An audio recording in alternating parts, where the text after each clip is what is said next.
Welcome to the Explainer. Today, we're pulling back the curtain on that little bit of magic that happens in your search bar. You know, the technology that somehow understands your typos and finds what you mean, not just what you typed. So here's our roadmap. We'll kick things off with the magic of typos.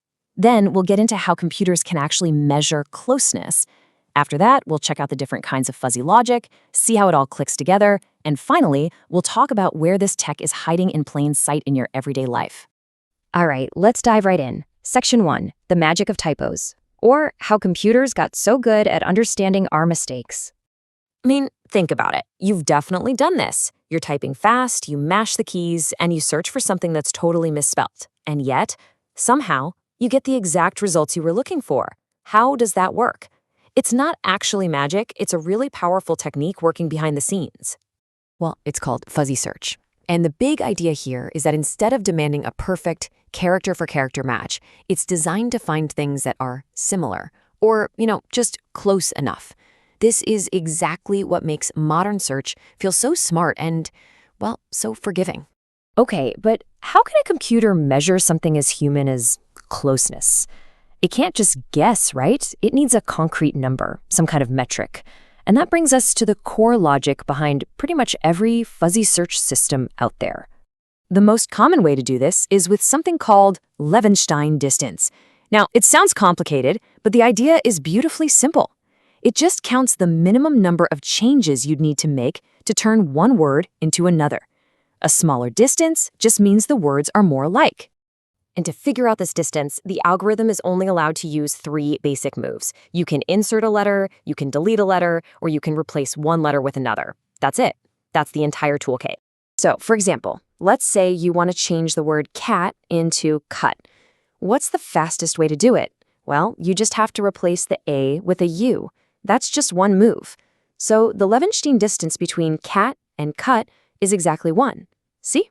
Pretty simple. Now, a raw distance number like 1 can be a little hard to work with, especially with words of different lengths. So systems usually convert it into a much more intuitive similarity score. Using the formula you see here, you get this nice, clean score between 0 and 1, where 1 is a perfect match. You can just think of it as a similarity percentage. And here's how that plays out. Take apple versus applause. That's a tiny distance, right? So it gets a very high similarity score, something really close to 1. But what about apple versus banana? The distance is huge, so the score is way down, close to 0. A search engine just sets a threshold and shows you everything that scores above it. Now, Levenshtein distance is fantastic, but it's not the only tool in the box, because sometimes our typos aren't just a slip of the finger. Sometimes we misspell things because of how they sound.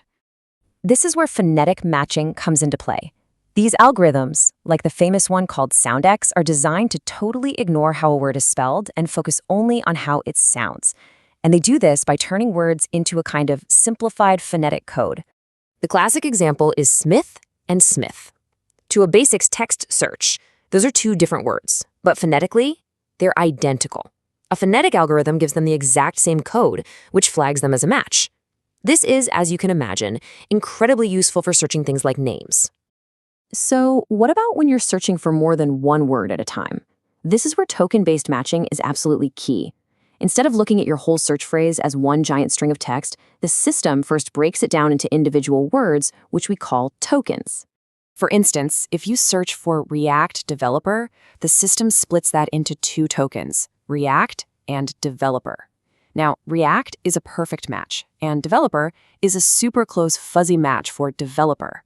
So with 1 perfect token and 1 high similarity token, the system can be really confident about giving you the right result.